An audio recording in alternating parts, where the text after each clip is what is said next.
Sage Cyan opens a portal that leads to another dimension where she comes across Aoi, who is still traumatized. She blames Cyan for everything that's happening, stating that the world will end because she summoned Yogiri into this world. She further urges Cyan to not drag her into this and comments that Yogiri is not even human. Seeing Cyan, Aoi's sword asserts that she's been like this ever since she met Yogiri. The sword further tells her that they got some information on Yogiri from that fat pervert. In the meantime, the fat pervert is literally begging someone to spare him. This person is Lute, who serves as the Dark God's servant and wants some information regarding Yogiri. He cannot comprehend the fact that Yogiri can kill anyone with just a thought. She reveals that her goal is to kill Yogiri, and that too with the help of someone far superior to her lord. Hearing all this, the fat pervert takes to his toes and attempts to escape, but fails miserably. He makes an excuse that he doesn't want to be seen with Lute and that would start some pesky rumors. It turns out Lute is a gender bender and can alter his gender to his will. Meanwhile, the king of Mani is teaching those little brats a lesson. He reveals that royals actually possess the power to weaken their abilities, and just as he leaves, Danura addresses everyone and basically announces that I'm alive, you insects. Some of them don't give a shit about it, while others are insanely shocked. With all of this going on, the divine god has also reached the capital to her home, where she comes across an old fart who appears to be the archbishop. He leads her to her home and immediately starts questioning about the dark god and some weird key. As soon as she tells him that the dark god has been sealed and she doesn't know shit about any damn key, the old fart starts forcing her. Suguru Yazaki and the other classmates still don't regret leaving behind Danura and Yogiri. Yogiri also doesn't care about them, but Danura does. Just as they are arguing, another woman named Sora Akino appears at the spot. It seems like she has assumed the leader spot instead of Yazaki and calms things down. After this, all of them head towards their dorms, where Yogiri is stuck with some pathetic losers. Following some useless conversation, another guy who looks like a hentai protagonist named Fukai enters the room and wants to talk to Yogiri. In the meantime, Danura is shocked to hear about the title of that pathetic loser who got his finger cut by the king. It turns out his class's porn game master and his friends possess the class's porn game maniac and porn game meister. Together, the three of them are recognized as the porntricians. One of them even possesses the ability to summon tentacles, which resonates perfectly with his ugly personality. Just then, some girls approach Danura and demand to have a conversation. Meanwhile, it is revealed that Fukai is related to Yogiri's past and that he's been ordered to watch him. Suddenly, he pokes his own eye and removes a fake eyeball that allows him to visualize the supernatural. He then leaves the eyeball in Yogiri's care, further commenting that he hasn't fully realized his potential yet. Just then, Danura and the girls appear at the spot and take Yogiri outside, where they apologize to him for no reason at all. It is further revealed that Fukai actually belongs to the cult, Carol is from some organization, and Ninamiya is from the Research Institute. Seeing that Yogiri and Danura have made it together till here, Carol postulates that both of them must have done you-know-what with each other, but Danura denies. Yogiri then demands that they let them in on their current circumstances. It is revealed that the sage candidates cannot utilize their abilities against each other owing to Akino's ability, and since Yazaki failed to manage them, Akino volunteered to become their leader. Following this, Danura and the other girls get changed into their outfits that have been tailor-made to suit their class. At that moment, their guide also appears at the spot and Danura immediately recognizes him as Rick. Meanwhile, David will lead the guys to the underworld and tell them that he can even stop the lower floor monsters with his power, but the sage candidates want to test their abilities. With this, they are led to the underworld. Both Yogiri and Danura show off their skills in front of others to gain their trust. It seems like Yogiri's class is Insect Hunter, which makes sense since all his classmates are like insects to him. In the meantime, Lute and the fat pervert have also reached the capital and are searching for the entrance to the underworld. Euphemia also realizes that she is the origin blood and eventually comes across the reincarnation of Sage Lane. To gather information, Lute and the fat pervert reach a tavern where they come across the porntricians. Just as they are having a conversation, they are approached by a mysterious woman that turns them on, but it turns out it is Ayaka Shinazaki, whom they had left to rot previously. She beats the living shit out of them and announces that she will kill all the sage candidates one by one to execute her revenge. Just then, Sage Cyan also appears at the spot. She informs them about the entrance to the underworld and takes her leave after covering the fat pervert in whipped cream. After this, as Cyan is discussing some matters with her assistant, a sage candidate named Haturo Utori makes his way to her room using his skill. He urges Cyan to extend the deadline, but she utterly refuses and instead tasks him with getting rid of Yoguri. Meanwhile, Ayaka can't seem to locate her classmates and is getting agitated. Just then, someone targets her with a massive rock and strikes her head. The AI inside her accurately locates the sniper and suggests her to use dragon wings since they have fully analyzed the dragon.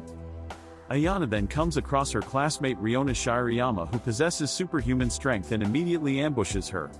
Ayana, however, doesn't give a shit and gets rid of her arm with her dragon claw.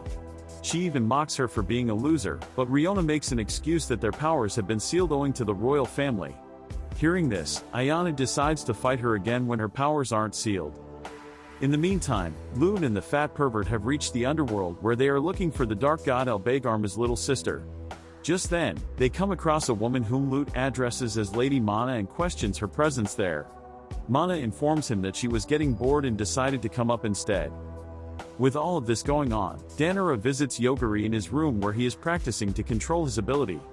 He also informs Danura that he was being targeted in the city and that he needs her help to capture the perpetrator.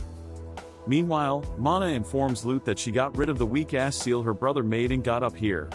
This further shocks Lute since Albegarma had used his full potential into sealing her.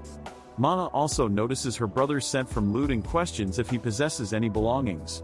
Without thinking any further, he brings a key and hands it over to her.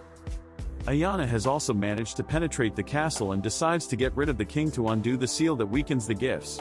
Despite the king's abilities, he was like an insect to her and died in agony. Amidst this, Mana leads Lute and the fat pervert to her imaginative village where she had kids with her brother.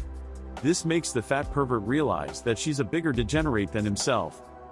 Now that Ayana has gotten rid of the seal, she approaches Ryona once again. Being a dumb human, Ryona carelessly ambushes her only to get her ass whooped. The following morning, Yoguri takes Danura to the town where he was attacked, hoping that she'll be able to identify them with her eyesight.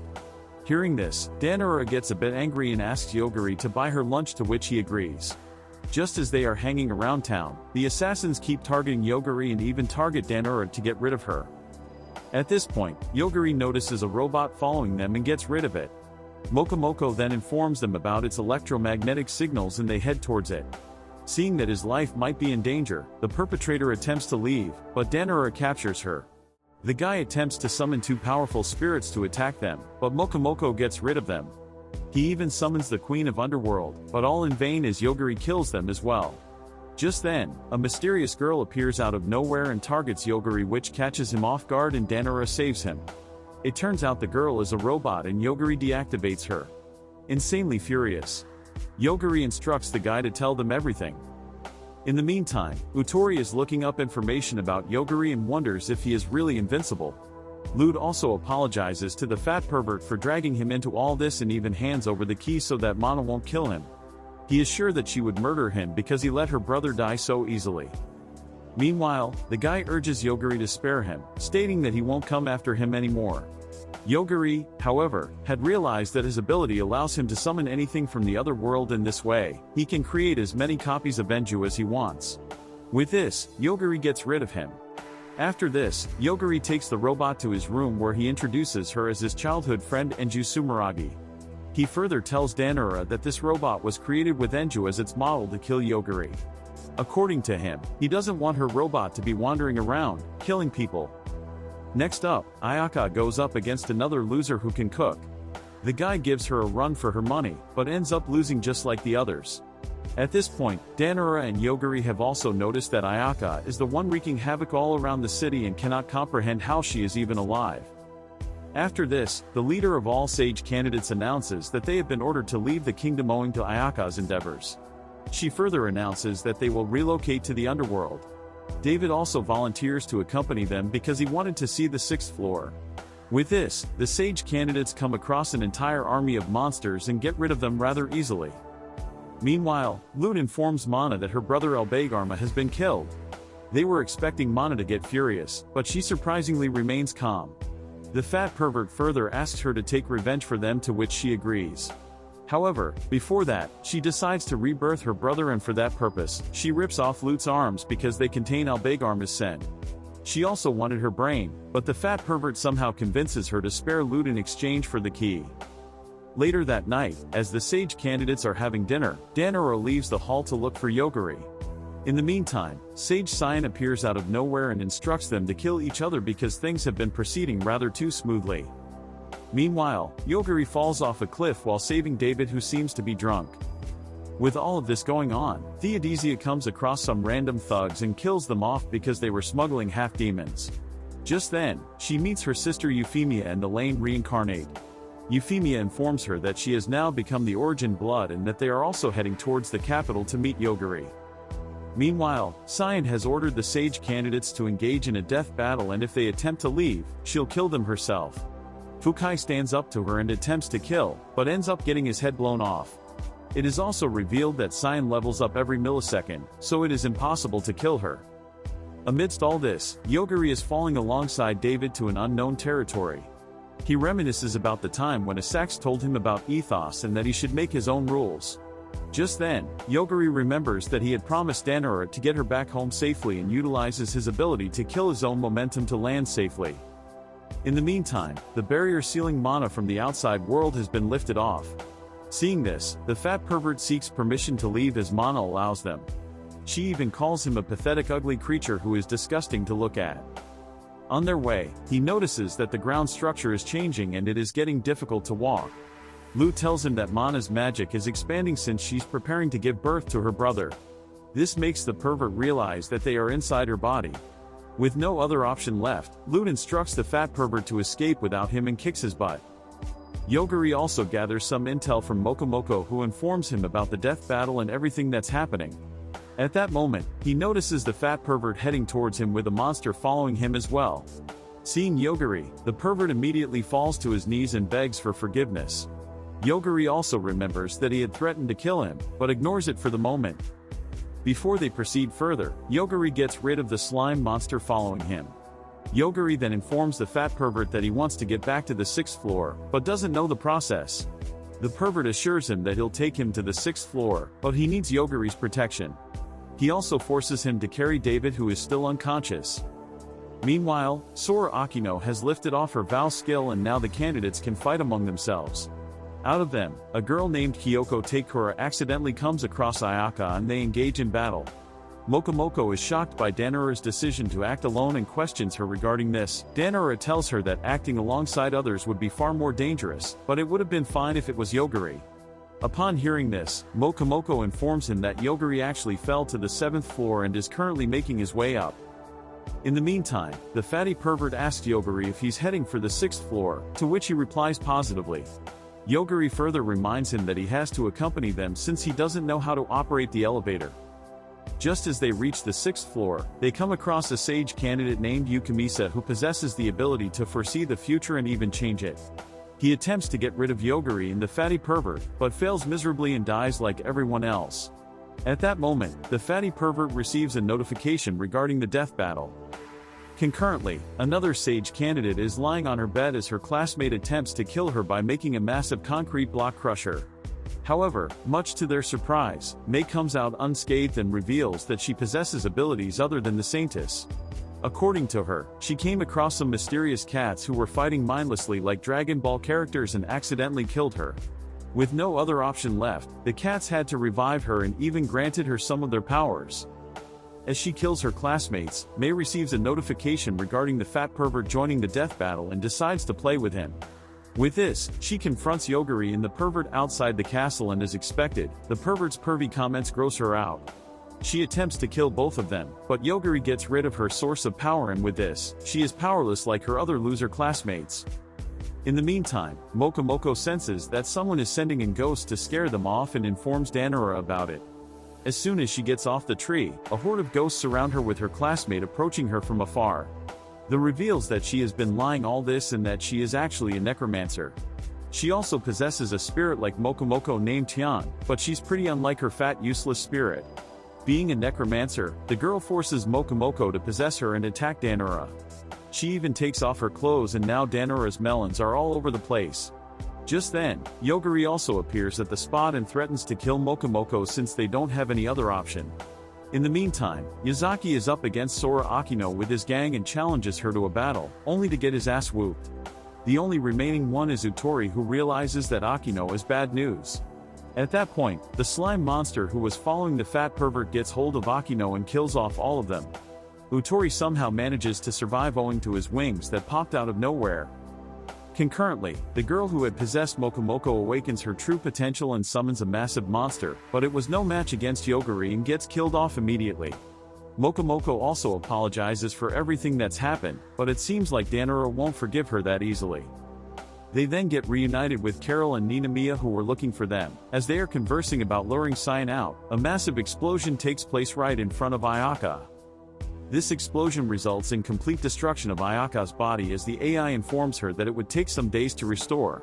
They further inform her that she can also utilize Dragon Heal, but they don't recommend it since it'll convert her into a dragon. With revenge being her priority, Ayaka decides to sacrifice her beautiful body and use Dragon Heal, hence transforming into a dragon. Meanwhile, Danura and the others cannot comprehend what just happened, with Yogiri explaining that it must be an extermination explosion that obliterated everything with its heat. Ninamiya realizes that since the second gate has opened, Yogiri can even kill the laws of physics. In the meantime, Ayaka has also awakened and proceeds to execute her revenge. The AI postulates that the explosion must have annihilated everyone, but Ayaka is still not sure and wants to confirm. Just then, she notices Yogiri and the others, and releases an army of dragon warriors that resemble her. The fat pervert notices the warriors heading towards them and informs Yogiri, who gets rid of them immediately. Seeing this, the AI realizes that Yogiri is Alpha Omega and is currently in Phase 2. They further inform Ayaka that they are actually a next general humanity project developed in case humanity gets wiped out by Yogiri. They also instruct Ayaka to retreat, but she insists on executing her revenge and proceeds to attack them.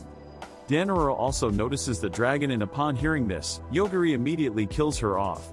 Even though Ayaka is dead, the AI are still alive, and it turns out that the project was a success, but they have no one to report this to. After this, all of them head towards the exit following the pervert, who leads them to a deserted place. At that point, Sage Cyan appears out of nowhere and gets her ankle killed off by Yogiri. He asserts that he just wants information from her, but Cyan is not ready to listen and attempts to kill him. Much to her surprise, whatever she attempts against him fails.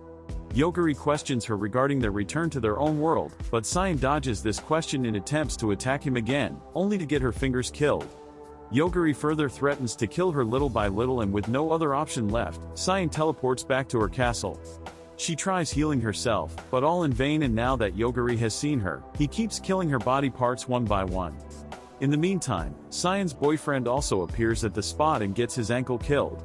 Seeing this, Cyan teleports back to Yogiri and literally begs him to spare her good-for-nothing boyfriend. Yogiri agrees to spare him if she quietly answers his questions. He then questions if she can teleport them back to their world, to which Cyan replies negatively. She tells him that she severed their link to their original world so they can utilize their full potential. With no way back, Yogiri further instructs her to show them their world's coordinates as Mokomoko memorizes them. Now that they have the coordinates, they just need an energy source, and Cyan assists them by conferring her Philosopher's Stone. She further tells them that all the sages possess such stones and they can generate enough energy to get back by collecting them.